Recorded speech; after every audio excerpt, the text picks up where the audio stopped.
بسم اللہ الرحمن الرحیم۔ السلام علیکم۔ شام ٹی وی کے ناظرین کو خوش آمدید کہتے ہیں۔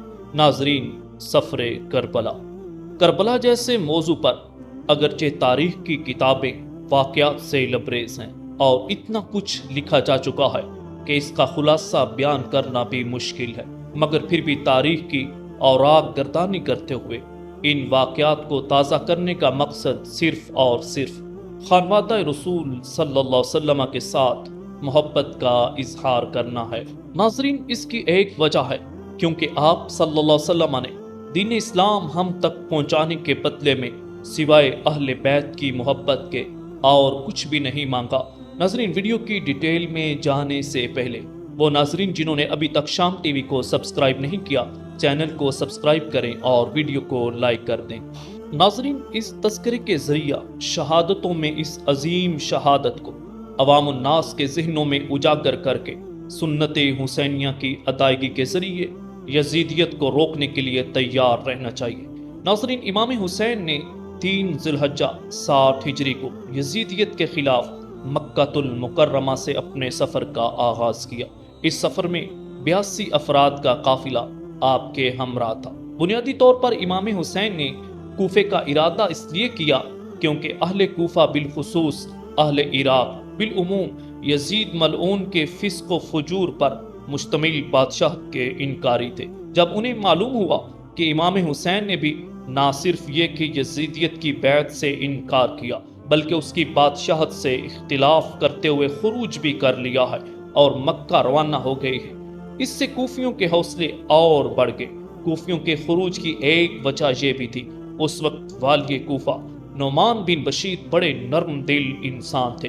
وہ یزیدی حکومت کے دوسرے گورنروں کی طرح زبردستی بیعت نہیں لے رہے تھے، اس لیے اہل کوفہ ان کی نرمی کا فائدہ اٹھاتے ہوئے سلیمان بن سرد الخزائی کے گھر جمع ہوئے اور امام حسین کو خطوط لکھے، آپ کوفہ تشریف لے آئیں، ہم یزید کی حکومت کے خلاف آپ کی بیعت کرنے کے لیے تیار ہیں۔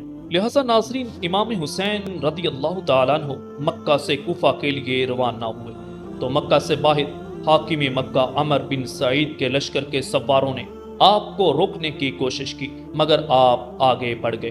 اسی سفر کوفہ کے دوران آپ کو عرب کا مشہور شاعر فرزدق ملا جو کوفہ سے واپس آ رہا تھا۔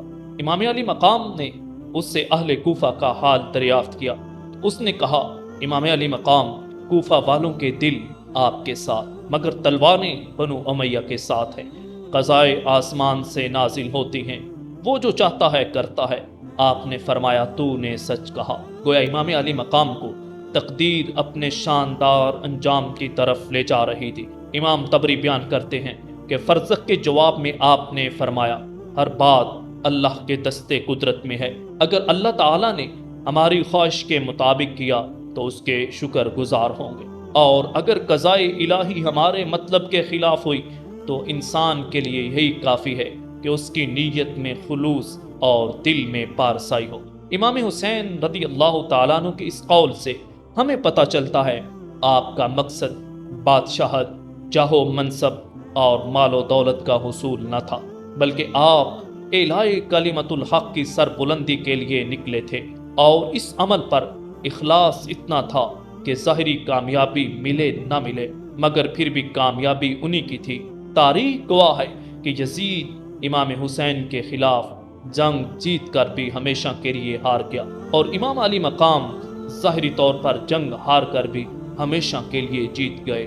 شام ٹی وی کے ناظرین، شاعر فرزدق سے مکالمے کے بعد امام حسین آگے بڑھے تو حضرت عبداللہ بن جعفر کے 2 بیٹے اون و محمد اپنے والد کا خط لے کر آپ کی خدمت میں حاضر ہوئے، جس میں واپسی پر اصرار تھا۔ اسی دوران عبداللہ بن جعفر کی آپ سے ملاقات ہوئی اور آپ نے انہیں فرمایا خواب میں مجھے رسول اللہ صلی اللہ علیہ وسلم کی زیارت ہوئی، آپ نے مجھے حکم دیا جسے میں ضرور بالضرور پورا کروں گا، خواہ حالات میرے موافق ہو یا مخالف۔ عبداللہ بن جعفر نے پوچھا، وہ خواب کیا ہے؟ آپ نے فرمایا، میں وہ خواب کسی سے بیان نہ کروں گا یہاں تک کہ اپنے رب سے جا ملوں۔ اس بیان سے امام حسین کا مقصد سفر واضح ہو جاتا ہے۔ آپ کسی بھی طرح کے انجام کے ڈر کے بغیر اس جگہ پہنچا چاہتے تھے جو آپ کا جائے مقتل اور شہادت کی جگہ تھی، جس سے شہادتیں بھی خیرات مانگتی ہیں۔ امام علی مقام نے اپنا سفر جاری رکھا۔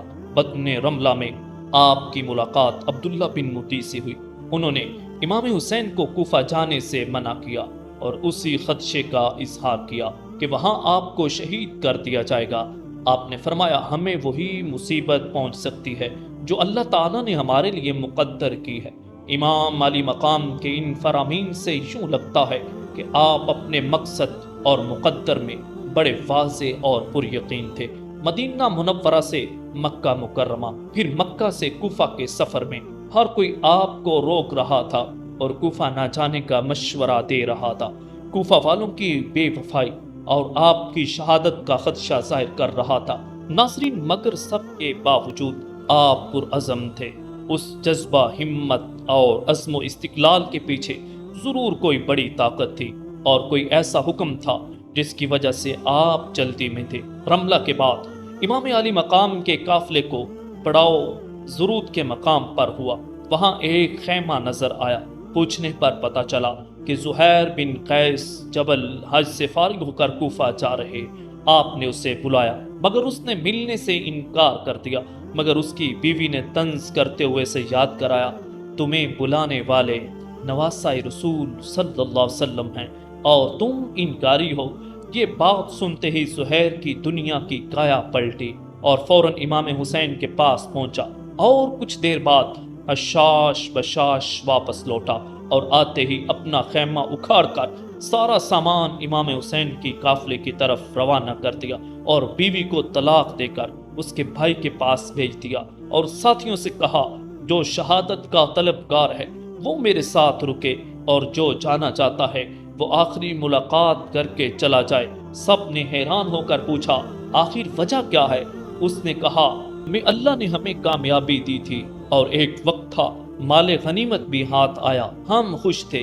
اسی دن حضرت سلیمان فارسی نے فرمایا تھا، ایک وقت آئے گا تم جوانوں کے سردار امام حسین سے مل کر ان کے دشمنوں سے جنگ کرو گے، اس جنگ میں تمہیں فتح اور مال غنیمت سے زیادہ خوشی ملے گی۔ پورا سبق آموز واقعہ ہے کہ اہل خانہ کی اچھی تربیت ہو تو اچھائی کی طرف لے جاتے ہیں۔